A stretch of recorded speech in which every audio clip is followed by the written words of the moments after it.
नमस्कार बच्चों। आज हम पढ़ने और समझने वाले हैं क्लास 9th एसएसटी सामाजिक विज्ञान की वर्कशीट नंबर 31 को, यानी कार्यपत्रक संख्या 31 को। ये हमारी 21 सितंबर 2021 की वर्कशीट रहेगी और आज की इस वर्कशीट में हम इकोनॉमिक्स अर्थशास्त्र का सेकंड चैप्टर संसाधन के रूप में लोग को पढ़ना जारी रखेंगे। ये इस चैप्टर का थर्ड पार्ट रहेगा। इस चैप्टर में हम बात करें संसाधन की। संसाधन क्या होता है? कोई भी वस्तु जो हमारे काम आ सकती है उसको हम संसाधन कहेंगे। कोई भी वस्तु जो हमारी आवश्यकता को पूरा कर सकती है उसको हम संसाधन कहते हैं। आपके हाथ में सेल फोन है, काम का है, ये संसाधन है। आप जिस रूम में बैठे हो चारों तरफ देखिए, क्या कुछ दिखाई दे रहा है? बहुत कुछ दिखाई दे रहा होगा। वो सारी चीजें काम की है। अगर वो काम की है तो वो संसाधन है। संसाधन मुख्य तौर पे 3 प्रकार के हो सकते हैं। पहले प्राकृतिक संसाधन, जो प्रकृति की देन है, जो ऊपर वाले की देन है, जैसे मिट्टी, भूमि, पेड़ पौधे, जल, वायु, ये प्राकृतिक संसाधन है। दूसरे प्रकार के संसाधन होते हैं मानव निर्मित संसाधन, जो मानव ने बनाए। इस रूम में जहां पर आप बैठे हो चारों तरफ जो कुछ भी आपको दिखाई दे रहा है, जो बेड, चेयर, जो आपके कपड़े हैं, बुक्स, नोटबुक्स, टीवी, ये सब कुछ क्या है? ये मानव निर्मित संसाधन है। तीसरे प्रकार के संसाधन होते हैं आप, मैं, हम सभी मानव संसाधन, जो सबसे महत्वपूर्ण है, क्योंकि बाकी संसाधनों को उपयोग में कौन लेके आता है? मानव। इसलिए मानव संसाधन को सबसे महत्वपूर्ण माना जाता है और देश या समाज का विकास है वो मानव संसाधन के ऊपर ही निर्भर करता है। तो यहाँ पर संसाधन के रूप में लोग का अर्थ है कि किसी भी देश की जो जनसंख्या है वो मानव संसाधन है और वो एक संसाधन के रूप में देश को आगे ले जा सकती है। ओके, तो अब तक इस पार्ट में हम समझ चुके हैं कि जो मानव है उसको संसाधन के रूप में बनाया जा सकता है। जैसे पौधे में हम समय समय पर पानी देते हैं, उसमें खाद डालते हैं, तो पौधे के फल उतने अधिक लगेंगे। ऐसे ही मानव को संसाधन कैसे बनाएंगे? जब उसको अच्छी शिक्षा देंगे, अच्छा उसका स्वास्थ्य होगा, उसको प्रशिक्षण, स्किल, ट्रेनिंग देंगे, तो वो संसाधन के रूप में विकसित होगा और अपने घर को, देश को, समाज को आगे लेकर के जाएगा। उसके आर्थिक विकास में योगदान देगा। लेकिन आर्थिक विकास में योगदान देने के लिए एक और चीज की आवश्यकता होती है, उसके पास काम होना चाहिए। लेकिन हमारे देश में बढ़ती हुई जनसंख्या के कारण, या फिर कह सकते हैं कि मिसमैनेजमेंट के कारण, किसी भी कारण से लगा लीजिए, बेरोजगारों की संख्या बढ़ती जा रही है। तो इस वर्कशीट में हम बात करेंगे बेरोजगारी क्या है, बेरोजगारी कितने प्रकार की होती है, बेरोजगारी के कारण क्या है और उसके प्रभाव क्या है। तो चलिए शुरुआत करते हैं हम आज की इस वर्कशीट की। सबसे पहले हमें समझना है कि बेरोजगारी क्या होती है। कि बेरोजगारी उस समय विद्यमान कही जाती है जब प्रचलित मजदूरी की दर पर काम करने के लिए इच्छुक जो लोग हैं वो रोजगार नहीं पा सकते। ठीक, यानी कि बेरोजगारी क्या है? कि बेरोजगारी उस स्थिति को कहेंगे जब लोग, कोई व्यक्ति है, वो काम करने के योग्य है, काम करना चाहता है, फिर भी उसको काम नहीं मिल पा रहा, तो उसको हम बेरोजगार कहेंगे। आप अपने आस पड़ोस में देखते होंगे कि कुछ ऐसे लोग हैं जो घर पे बैठे हैं, हर रोज काम की तलाश में जाते हैं, काम करना चाहते हैं, उन्हें जरूरत है काम की, काम मिल नहीं पा रहा, वो बेरोजगारी है। कोविड-19 के कारण तो बहुत सारे लोग हैं जो पहले काम करते थे, घर पे बैठ गए, दोबारा से काम नहीं मिल पा रहा है, तो ये क्या है? ये बेरोजगारी है। तो बेरोजगारी का अर्थ समझ में आ गया ना, कि जब कोई व्यक्ति काम करने के योग्य है, काम करना चाहता भी है और काम उसको फिर भी नहीं मिल पा रहा, तो उसे हम बेरोजगारी कहेंगे। अब ये जो बेरोजगारी है, इसे ग्रामीण और नगरीय क्षेत्रों में इसकी प्रवृत्ति में, इसकी प्रकृति में थोड़ा अंतर होता है। ग्रामीण क्षेत्रों में मौसमी और प्रचंड बेरोजगारी वो अधिक होती है। ऐसा नहीं कि ये शहरी क्षेत्रों में नहीं होगी, शहरों में होगी, लेकिन वहां पर थोड़ी ज्यादा होती है। शहरों में शिक्षित बेरोजगारी ज्यादा होती है। अब ये 3 प्रकार की बेरोजगारी होगी ना, मौसमी, प्रचंड, शिक्षित।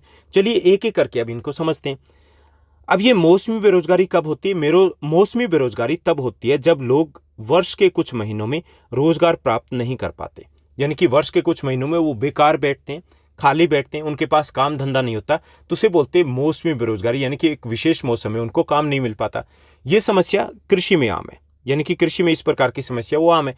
वहां पे वर्ष में 4 या 5 महीने कृषक मजदूरों के पास, छोटे किसानों के पास काम नहीं होता, खाली बैठना होता है। जैसे रबी की फसल की बुआई कर दी नवंबर दिसंबर में, उसके बाद उनकी जरूरत, आवश्यकता पड़ेगी लगभग मार्च एंड या फिर अप्रैल में।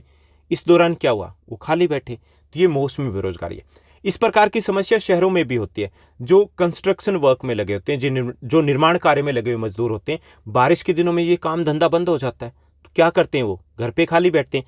तो ये मौसमी बेरोजगारी कहलाती है, यानी कि मौसम के कुछ विशेष महीनों में उनके पास काम नहीं होता। ठीक, तो मौसमी बेरोजगारी आपके लिए क्लियर हो गई होगी। दूसरी प्रकार की बेरोजगारी होती है प्रच्छन्न बेरोजगारी। प्रच्छन्न बेरोजगारी का अर्थ है कि यहाँ पे लोग काम करते तो प्रतीत होते हैं, जैसे किसी के पास जमीन है, ओके, वहाँ पे वो काम लगे हुए हैं। आमतौर पे इस प्रकार की समस्या कृषि में ज़्यादा दिखती है कि जैसे एक खेत है किसान के पास, उसमें 5 लोगों के काम करने की आवश्यकता है और उसमें काम करें 8 लोग। अब इनमें से 3 लोग क्या हो गए, एक्स्ट्रा हो गए। अगर हम इन 3 लोगों को हटा दें तो भी जो उत्पादकता है, उत्पादन है, वो इतना ही होगा, क्योंकि वहाँ पर आवश्यकता ही 5 लोगों की थी। तो 3 लोग हैं, वो वहाँ पर काम करते तो दिख रहे हैं, लेकिन वास्तव में उनकी योग्यता के अनुसार उनको नहीं मिल पा रहा है काम। तो वो प्रच्छन्न बेरोजगारी कहलाती है। इसको और आसानी से आप समझ पाओगे, इसको छिपी हुई बेरोजगारी बोलते हैं। क्या बोलते हैं? छिपी हुई बेरोजगारी। यानी कि ऐसे लग रहा है कि वो काम करे, लेकिन वास्तव में काम नहीं कर पाए, काम नहीं कर पा रहे, काम करते दिख रहे हैं सिर्फ हमें, क्योंकि उनका देश के विकास में या फिर उसके उत्पादन में कोई योगदान नहीं है। जैसे आप एग्जाम्पल ले सकते हो कि आपके पड़ोस से कोई प्राइवेट स्कूल में काम करता है, ठीक, करता है या करती है, और उनको 10 से 12 हज़ार सैलरी दी जा रही है और वो डिजर्व करते हैं 40 हज़ार 35 हज़ार, ठीक। अब वो काम करते तो दिखाई दे रहे हैं, लेकिन उतना नहीं मिल पा रहा जितना कि वो डिजर्व करते हैं, जितनी उनकी योग्यता है। तो ये क्या कहलाएगी? ये हिडन अनएम्प्लॉयमेंट कहलाएगी, ये छिपी हुई बेरोजगारी कहलाएगी, क्योंकि हमें दिख नहीं रही, बिल्कुल वो घर नहीं बैठे हैं जैसे कि बाकी बैठे हैं, काम तो करें लेकिन वास्तव में उतना भी नहीं मिल पा रहा जितना कि वो डिजर्व करते हैं। तो इसको बोलते हैं हम छिपी हुई बेरोजगारी या फिर प्रच्छन्न बेरोजगारी। तो हमने 2 प्रकार की बेरोजगारी की बात कर ली। कौन कौन सी? एक तो हमने बात की मौसमी बेरोजगारी की, जिसमें लोग हैं वर्ष के कुछ महीने में रोजगार प्राप्त नहीं करते, यानी कि खाली बैठते हैं। दूसरी हमने बात की प्रच्छन्न बेरोजगारी की, जिसमें या तो आवश्यकता से अधिक लोग काम कर रहे होते हैं, उसको हम प्रच्छन्न बेरोजगारी बोलेंगे, या फिर जो लोग काम तो करें लेकिन उनकी योग्यता के अनुसार उनको नहीं मिल पा रहा, तो उसको हम प्रच्छन्न या फिर छिपी हुई बेरोजगारी कहेंगे। तीसरी प्रकार की बेरोजगारी है जिसको हम नगरीय या फिर शिक्षित बेरोजगारी कहेंगे। ये शहरों में थोड़ी ज़्यादा, लेकिन इसका मतलब ये नहीं कि गाँव में नहीं है, गाँव में भी है। अब ये शहरी बेरोजगारी क्या है या फिर जो शिक्षित बेरोजगारी क्या, चलिए उसको भी हम समझ लेते हैं। तो शहरी क्षेत्रों के मामले में शिक्षित बेरोजगारी वो एक सामान्य परिघटना बन गई, यानी कि आमतौर पे शिक्षित बेरोजगारी को देखा जा सकता है। एक अध्ययन में ये बात सामने आई कि मैट्रिक की तुलना में जो बीए एमए किए हुए लोग हैं उनमें इस प्रकार की बेरोजगारी अधिक पाई जाती है। यानी कि बच्चों के पास क्या है, आज की युवा पीढ़ी के पास डिग्रियां हैं, बीए कर रखी है, बीएससी कर रखी है, बीकॉम कर रखी है, बीएड कर रखी है, डीएड कर रखी है, एमए कर रखी है, पीएचडी कर रखी है, काम नहीं है, जॉब नहीं है। ओके, तो वो क्या है, वो शिक्षित बेरोजगारी कहलाएगी। बेरोजगारी से क्या नुकसान होते हैं? एक तो जन संसाधन उसकी बर्बादी होती है, यानी हम सभी मानव संसाधन है, हमारी बर्बादी हो रही है। अगर ठीक से योगदान दिया जाए, ठीक से अगर हमें काम मिल पाए तो क्या होगा, देश को हम आगे ले जा सकते हैं, देश के विकास में कुछ तो योगदान देंगे ना। तो पहला जो नुकसान होता है बेरोजगारी से, मानव संसाधन की बर्बादी होती है, यानी कि मिसमैनेज कर पा रहे हैं हम संसाधन को। दूसरा, इससे युवाओं में निराशा या हताशा की भावना पैदा होती है। आमतौर पे आप देखते होंगे किसी का कारण वो अपराध की तरफ चले जाते हैं, नशे की तरफ चले जाते हैं। तो ये भी एक समस्या होती है, एक परिणाम होता है बेरोजगारी का। तीसरा, इससे आर्थिक बोझ में वृद्धि होती है, देश के आर्थिक बोझ में वृद्धि होती है। जैसे मान लीजिए कि एक घर है, उसमें 7 सदस्य हैं, 2 कमाने वाले हैं, 3 को रोजगार नहीं मिला हुआ, काम धंधा की तलाश करें, काम नहीं मिल पा रहा, तो इससे परिवार का बोझ बढ़ गया ना, आर्थिक बोझ। 2 ही कमा रहे हैं, 3 का बोझ बढ़ गया। ऐसे ही पूरे देश के साथ भी यही होता है, कमाने वाले कम हो जाते हैं और खाने वाले ज़्यादा हो जाते हैं। तो इससे देश का आर्थिक बोझ है उसमें वृद्धि होती है। कार्यशील जो जनसंख्या है उस पर बेरोजगारों की निर्भरता बढ़ जाती है। इसके साथ साथ किसी व्यक्ति और साथ साथ समाज के जीवन की गुणवत्ता पर भी बुरा प्रभाव पड़ता है। यानी जैसे परिवार है, उसकी इनकम कम रह गई, कमाने वाले कम रह गए, तो वहाँ पर क्या वो अच्छे तरीके से अपनी पूरी ज़रूरतें पूरा कर पाएंगे? अपनी ज़रूरतों को पूरा ही नहीं कर पाएंगे। उनकी जीवन की गुणवत्ता है, जो स्टैंडर्ड है उनकी लिविंग का, वो प्रभावित होगा उससे। ओके, ऐसे ही पूरे देश के ऊपर असर पड़ता है। इससे निर्धनता में बढ़ोतरी होती है, गरीबी है उसमें ज़्यादा बढ़ोतरी होती है, क्योंकि जब आय के साधन नहीं है तो हम किस तरफ जाएंगे? गरीबी की तरफ चले जाएंगे। इसलिए किसी भी देश की अर्थव्यवस्था के समग्र पूर्ण विकास के लिए बेरोजगारी का अहितकर प्रभाव पड़ता है। यानी कि पूर्ण विकास है उसके ऊपर बेरोजगारी का एक नकारात्मक प्रभाव पड़ता है। बेरोजगारी में वृद्धि मंदीग्रस्त अर्थव्यवस्था का भी सूचक होती है, यानी कि अर्थव्यवस्था वो मंदी में जा रही होती है। ये एक प्रतीक मान सकते हैं कि अगर जितने ज़्यादा बेरोजगार बढ़ रहे हैं इसका मतलब अर्थव्यवस्था वो डूबने वाली है।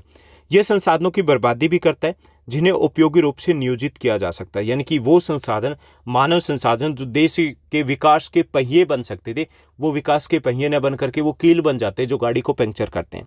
अगर लोगों को संसाधन के रूप में प्रयोग नहीं किया जा सका तो वे स्वाभाविक रूप से अर्थव्यवस्था के लिए दायित्व यानी कि बोझ बन जाएंगे और हमारी अर्थव्यवस्था की गति को, जो दौड़ रही है, उसको हम और ज़्यादा धीमे कर देंगे। इसलिए आवश्यकता है कि हम रोजगार के जो अवसर है, नए अवसर है, वो अलग अलग क्षेत्रों में पैदा करें। तो हमारे देश में जैसे 3 क्षेत्रकों की हमने बात की थी, प्राथमिक क्षेत्र यानी प्राइमरी सेक्टर, द्वितीयक सेक्टर, तृतीयक सेक्टर है। इसमें सबसे ज़्यादा रोजगार की संभावना है वो है तृतीयक सेक्टर में, जिनका जीडीपी में योगदान 60% के आसपास है। लेकिन रोजगार कितने लोगों को मिला है? 15%। कृषि का योगदान है अर्थव्यवस्था में 15% है, कितने लोग लटके हुए वहाँ पर? 60%। तो आवश्यकता है कि बेरोजगारी की समस्या से निपटाने के लिए कृषि से उन लोगों को हम द्वितीयक या फिर तृतीयक सेक्टर में लेकर के आए। तो ये थी हमारी वर्कशीट, उसका कंटेंट। अब हम सेकंड सेगमेंट की बात करेंगे और यहाँ पर दिए गए 5 बेहद आसान से प्रश्न। चलिए देखते हैं क्या रहेंगे ये प्रश्न। पहला जो आपका क्वेश्चन दिया गया, ये दिया गया बेरोजगारी शब्द की व्याख्या कीजिए। क्या होता है कि जब कोई व्यक्ति काम करने के योग्य है और वह काम करना चाहता है, फिर भी उसे अगर कोई काम नहीं मिलता तो उसे हम बेरोजगारी कहेंगे। ठीक, चलिए हम सेकंड क्वेश्चन को देखते हैं। दूसरा हमारा प्रश्न दिया गया, दूसरा प्रश्न है प्रच्छन्न और मौसमी बेरोजगारी में क्या अंतर है, ये हमें बताना है। प्रच्छन्न बेरोजगारी तब होती है जब लोग काम करते तो प्रतीत होते हैं परंतु अपनी योग्यता से कम प्राप्त कर रहे होते हैं, या फिर आवश्यकता से अधिक लोग काम पर लगे होते हैं, तो उसे बोलते हैं हम प्रच्छन्न बेरोजगारी। इसे छिपी हुई बेरोजगारी भी कहते हैं। ठीक, समझ में आ गया ना? यानी कि 2 तरीके होते हैं, 2 कंडीशन होती है। एक तो ये कि जब आवश्यकता से ज़्यादा लोग काम पर लगे हो तब, और दूसरा ये कि जब लोग काम पर लगे हुए तो हैं लेकिन उनकी योग्यता से कम उनको मिल रहा है, तब प्रच्छन्न बेरोजगारी होती है। क्योंकि ये दिखाई नहीं देती, इसलिए इसको छिपी हुई बेरोजगारी भी कहा जाता है। उसके बाद हमें बताना है कि मौसमी बेरोजगारी क्या है। मौसमी बेरोजगारी तब होती है जब लोग वर्ष के कुछ महीनों में रोजगार प्राप्त नहीं कर पाते हैं, यानी कि वो खाली बैठते हैं, उनके पास काम धंधा नहीं होता, तो उसे हम मौसमी बेरोजगारी कहेंगे। इस प्रकार की बेरोजगारी कृषि में सामान्य है। साथ साथ शहरों की बात करें तो जो निर्माण कार्य में लगे हुए लोग हैं वो भी इसी बेरोजगारी का शिकार होते हैं। उसके बाद नेक्स्ट जो हमारा क्वेश्चन दिया गया, थर्ड जो हमारा क्वेश्चन रहेगा, तीसरा प्रश्न रहेगा, बेरोजगारी के कारण उत्पन्न होने वाले कुछ अहितकर प्रभाव हमें बताने, नकारात्मक प्रभाव बताने कि कौन कौन से प्रभाव है। तो पहला, इससे मानव संसाधन की बर्बादी होती है। दूसरा, इससे निर्धनता में वृद्धि होती है। जब आय नहीं होगी तो धीरे धीरे क्या होगा, परिवार है वो निर्धनता की तरफ खिसक जाएगा। तीसरा, देश के विकास पर नकारात्मक प्रभाव पड़ता है। वो लोग जो ठीक तरीके से देश के विकास में योगदान दे सकते थे वो देश के ऊपर बोझ बन जाते हैं। इससे जीवन की गुणवत्ता में कमी आती है, क्योंकि जब इनकम ही नहीं होगी तो हम बेटर तरीके से अपनी लाइफ को कैसे जी पाएंगे। ओके, तो ये है नकारात्मक प्रभाव बेरोजगारी के कारण होने वाले या फिर कुछ अहितकर प्रभाव। अब हम चौथे प्रश्न की बात करेंगे। चौथा जो हमारा प्रश्न दिया गया, शिक्षित बेरोजगारी भारत के लिए एक विशेष समस्या कैसे, हमें बताना है। ठीक, यानी कि शिक्षित बेरोजगारी वो भारत के लिए एक बड़ी समस्या कैसे। तो शिक्षित बेरोजगारों की संख्या बढ़ती जा रही है। क्यों बढ़ती जा रही है? एक तो जनसंख्या का बड़ा आकार, इसके कारण हम अपने मानव संसाधन का ठीक से उपयोग नहीं कर पा रहे। इससे युवाओं में हताशा उत्पन्न होती है और देश के विकास की दर धीमी होती है। इससे देश के आर्थिक बोझ में वृद्धि होती है। यानी कि ये भारत के लिए बड़ी समस्या है, क्योंकि भारत की जनसंख्या का आकार भी बड़ा है। तो ये है कि शिक्षित बेरोजगारी के कारण क्या प्रभाव पड़ सकते हैं और ये क्यों पैदा हो रही है। उसके बाद पांचवा हमारा प्रश्न रहेगा, फिफ्थ हमारा क्वेश्चन दिया गया, आपके विचार से भारत किस क्षेत्र में रोजगार के सर्वाधिक अवसर सृजित कर सकता है, ये हमें बताना है। तो वर्तमान में तृतीयक क्षेत्र का हमारे देश के जीडीपी में 60% योगदान है। किस क्षेत्र का? तृतीयक सेक्टर का। जबकि रोजगार की दृष्टि से केवल 15% लोग हैं वो तृतीयक क्षेत्र में, यानी कि जीडीपी में 60% योगदान है और लोग कितने लगे हुए? 15%। तो मेरे अनुसार तृतीयक क्षेत्र में रोजगार के सर्वाधिक अवसर सृजित किए जा सकते हैं, यानी कि और ज़्यादा लोगों को काम धंधा वहाँ पर मिल सकता है। तो ये थी हमारी आज की बेहद आसान वर्कशीट। उम्मीद करता हूँ सब कुछ आपको अच्छे से समझ में आया होगा। अगर आपको ये वीडियो, ये वर्कशीट अच्छी लगी तो इस वर्कशीट को लाइक और शेयर जरूर कीजिएगा। और हाँ, एक छोटा सा कमेंट तो बनता है। आज के लिए बस इतना ही। Thank you, bye bye, have a nice day. मिलते हैं नेक्स्ट वीडियो में।